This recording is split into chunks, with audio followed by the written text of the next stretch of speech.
This is a wonderful event.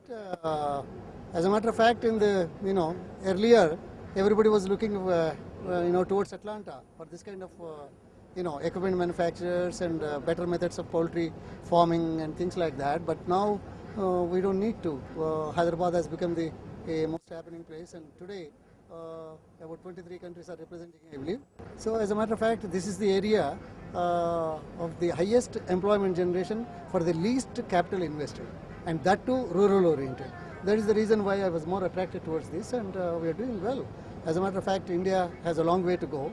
So right now the per capita consumption is only 50 plus X, which the Planning Commission set a target of 180, whereas in the developed countries it's about 300X, and the population is increasing. The scope is very, unimaginable scope, and at the same time, the broiler meat is also at a very low end, about 3 kgs per capita consumption. The Planning Commission put it 11 kgs, whereas in the developed countries, the per capita consumption of poultry meat is about 35 kgs. So with that and the population increase and the low level of starting, the growth rates are going to be high consecutively for the near future and long term also, because we have to cater to the nutrition requirements of such a vast population, the second in the world. And now India and China are the only ones which are progressing at a much faster rate. And towards this, the government is also giving a lot of encouragement. So what people like is not involvement, not necessarily incentives, but not involvement. In other words, no taxation and encouragement for doing this as a gesture towards employment generation.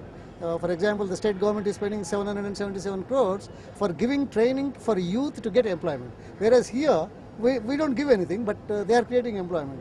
See, 1 egg per capita consumption increases about 30,000 jobs, and 50 grams of meat consumption, if it goes up per capita, it creates about 25,000, that too on the rural side. And the most important part of it is the poultry litter, which nobody talks about. As a matter of fact, we are importing about 20 million tons of chemical fertilizers every year, and the government of India is giving about 74,000 crores this year as subsidy to the farming sector. So you can imagine about 4,000 crores of that is being saved in the form of poultry litter. That is the contribution of the poultry sector. One is the employment contribution, second is the foreign exchange saving, third is the subsidy that is otherwise government of India would have paid to the extent of 4,500 crores is saved to the government of India. That's why it's better that they don't get involved or interfering, but encourage and see that the industry grows. That's where the governments have to come. As a matter of fact, power in the recent past all over the country is a problem. Towards that, I congratulate the Andhra Pradesh poultry farmers after my session that they have taken a bold step and they have interacted with the solar power manufacturers. But in the state, we have like 200 million square feet of shed area that's already built. But every year there is a 10% growth. That's about 20 million square feet. So 20 million square feet of that area can be converted into solar panels on the roof. So with a slight modification, with a slight investment in the structure of the shed. So it will be a great boom in the years to come that the solar power will be powering the poultry growth and industry in the future.